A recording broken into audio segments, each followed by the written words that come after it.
Bueno, doncs jo vaig explicar el meu projecte, que és un separador de monedes, que està fet amb una impressora 3D i amb una placa Arduino.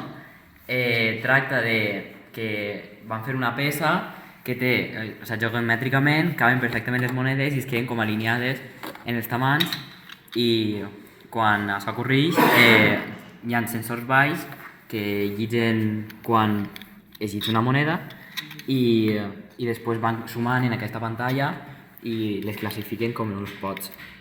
Ara, aquest LED ens indica quan podem tirar la moneda. Per exemple, ara podem, ara en teoria està llegint i ara actua el separador de monedes i suma.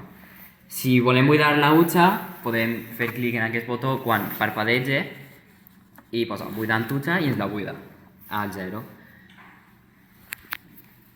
Ara anem a tirar l'altra moneda per veure l'exemple, la mitjana. Ara hauré que esperar a que estigui en verd perquè pugui llegir i pugui actuar.